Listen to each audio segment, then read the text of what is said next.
Welcome back for the Blacksburg Buzz. Today we're talking about this Marshall game coming up tomorrow. Now, Marshall was a decent team last year. They did make a bowl game, 6-7 on the year, but with Virginia Tech falling to Vanderbilt last week, we definitely need to go back and look at this game a little bit more closely because this is a really important one for the Hokies. They're playing for a 1-1 record at this point, and you expected him to be playing for 2-0.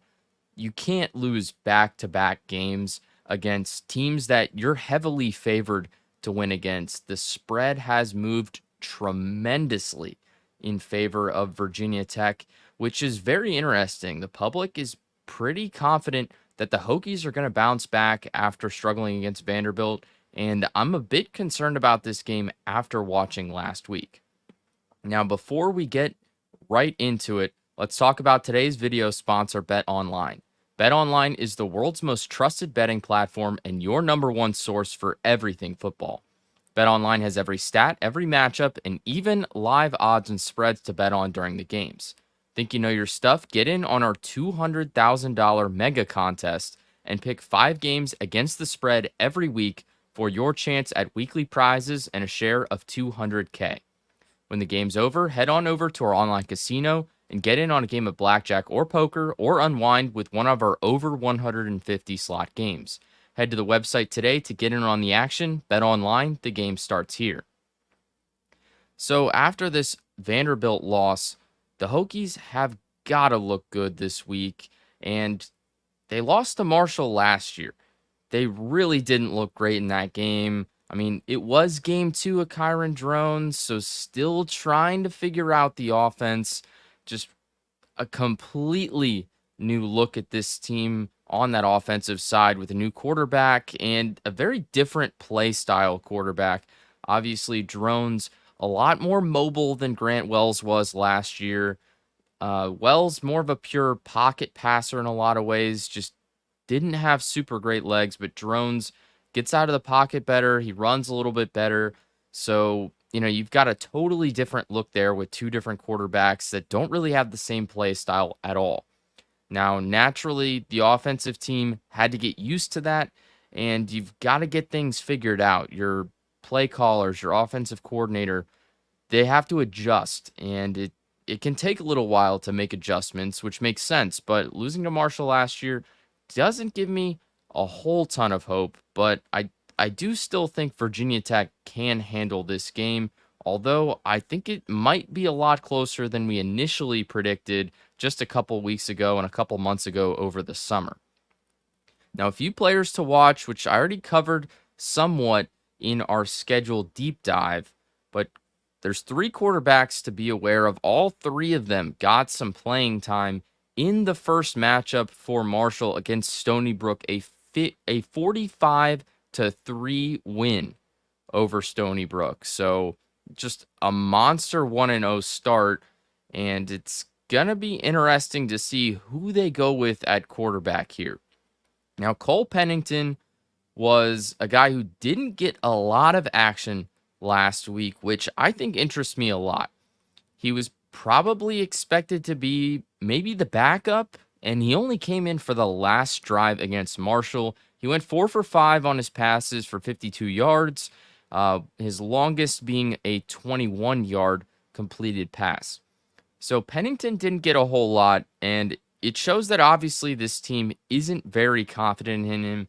He wasn't super great before, but a lot of people could see some potential with him, but it just hasn't started to pan out yet. So I don't think Cole Pennington's going to get a lot of time, despite what I thought earlier just a couple weeks ago. I really thought he would be at least the backup, but they just didn't give him much of an opportunity at all last week against Stony Brook in a blowout win. So that's pretty interesting to me. Now, the other guy is Braylon Braxton. He was just flat out not good last season, but he was really good back in 2022. He had 11 attempts for 141 yards and 2 touchdowns last weekend, and a large portion of his yardage came on a 67-yard completed pass. Now, Braxton took over late in the third and played most of the fourth as well, while Marshall was really starting to break away from Stony Brook. They put up a lot of points in the fourth quarter, 21, which really took the blowout to another level. So Braylon Braxton was a part of a lot of that right there. And just maybe we could see a resurgence from that 2022 season. He just wasn't good at all last year. His passer rating was well below 100, just had a really, really tough year. So he might be the backup or he might be the starter.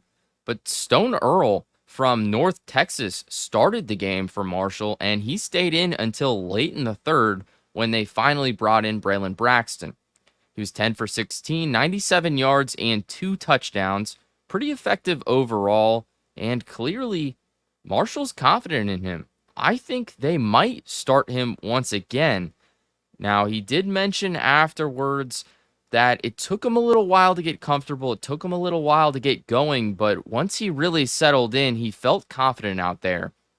And just purely due to the fact that they left him in that far into the game and Marshall was playing pretty well, I think they might go with Earl once again. He played until late in the third quarter. Braxton only got 1 or 2 drives in the third. I believe there was about 4 or 5 minutes left when Braxton subbed in. And the same thing for Cole Pennington. There was about 4 or 5 minutes, and Pennington only led the very last drive for Marshall.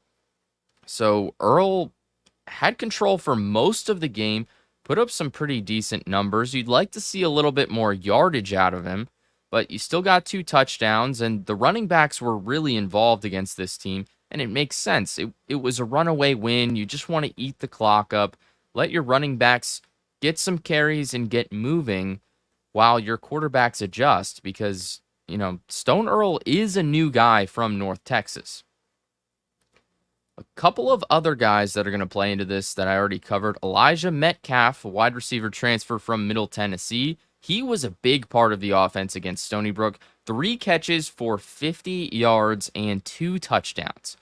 So there was a pretty even split between passing attempts and rushes, but I think that's going to change a lot this week. In theory, on paper, Marshall should be playing from behind, so they'll need to get some points on the board and really cater to a passing attack with that air raid offense. I think they're going to be throwing the ball a lot more than they were last weekend. So Elijah Metcalf is definitely going to be one of the guys that they're going to look for. The other one, Christian Fitzpatrick, a wide receiver, he led in receptions and yards, although his 67-yard reception from Braxton really made up a large chunk of that. He also had 1 touchdown for the team, and I think he's setting himself up as a pretty high volume guy for this group after 3 years at Michigan State, and he didn't really get a whole ton of action last year. On the season, he only had 18 catches, 252 yards, and 1 touchdown. So Fitzpatrick is going to be another one of those guys where I really think whoever is the starting QB, whoever is in for a majority of the game, Fitzpatrick and Metcalf are going to be 2 guys that really need to perform this week if Marshall wants a shot at winning this game and starting their season 2-0. The wide receivers are going to be a key part. They've had some decent quarterback play so far, but you've really got to keep that up against a much higher level defense in Virginia Tech. Now, Virginia Tech didn't look super great in the passing defense last week, which I think is very interesting, and we'll see how they fare this weekend against Marshall. But we'll shift into the running backs. It was really a trio of guys, Jordan Houston, A.J. Turner, and Ethan Payne, who we were expecting ahead of the season. Now, A.J. Turner led the group by far with 119 yards and 8 carries with 1 touchdown. He's going to be the guy that is going to dominate the workload. Houston had just 38 yards on 9 carries, and Payne was a little bit lower but slightly more efficient. He had 22 yards on 5 carries. But when you look at A.J. Turner, 14.9 he just dominated. He's going to get a bulk of this workload this week. I really don't think it would make a whole lot of sense to involve the other guys quite as much as they were last week. However, I wouldn't count them out though. I think it's way too early in the season to give up on that crew of guys, but I don't think they're going to have nearly the same workload as AJ Turner. They may just go with whoever's performing the best on a week to week basis, but after game one, AJ Turner looks way ahead of this group, and maybe that's just the way they used him in the game. I do know that all three of these guys really have different styles in the running back position, and so perhaps AJ Turner's style just catered a little bit better into this game, but at the end of the day, he just ran away with it. AJ Turner had a fantastic day. I mean, almost 15 yards per carry is ridiculous. So I think he's going to dominate at least until proven otherwise. But I wouldn't count Jordan Houston or Ethan Payne out just yet because it's just too early in the season. You've got to make sure that these guys are still getting the ball. And after a couple games, then you can reevaluate. Now, this game means a lot to Virginia Tech. It's bad enough that they started 0-1, but you can't start 0-2 with this schedule. It is just too easy to go down that big in the first two games. I can't be completely confident in this team until they win the next three. You need to go 1-4 in the out-of-conference games, but a statement win against Marshall would be a big step in the right direction. You just need to have a great game, and you need to show Blacksburg that we just had an off one. It's all right. We'll bounce back. Things are going to be okay. But you think this coaching staff knows that they've got to perform the next couple of weeks. You really can't have a poor record going into this Miami game because Miami looks very legit. This is a good team. Cam Ward looked awesome.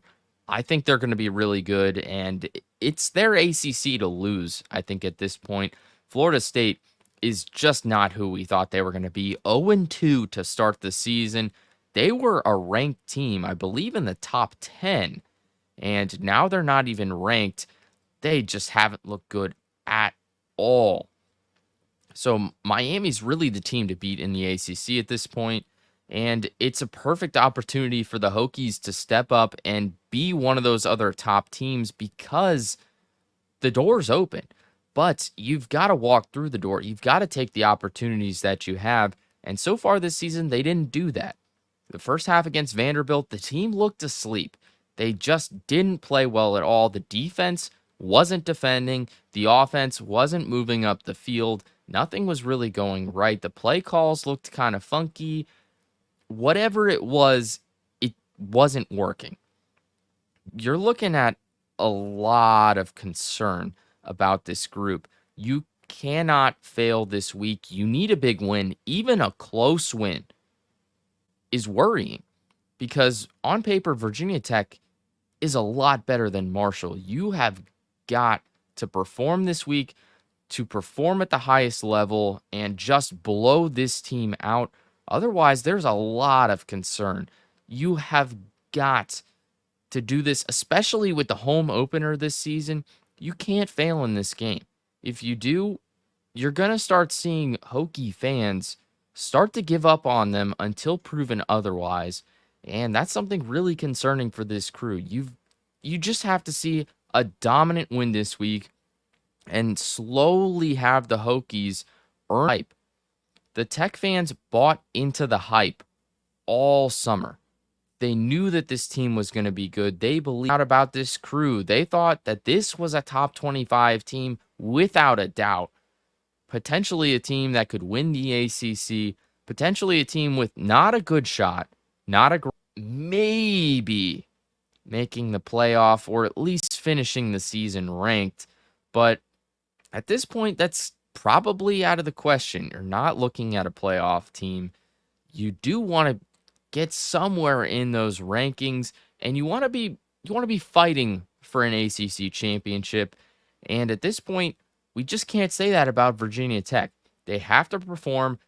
They've got to do this game after game after game and at least look like a good team that's found a way to bounce back and pulled themselves up and put themselves together ahead of this Miami game because it is going to be a rough one. That is a good team.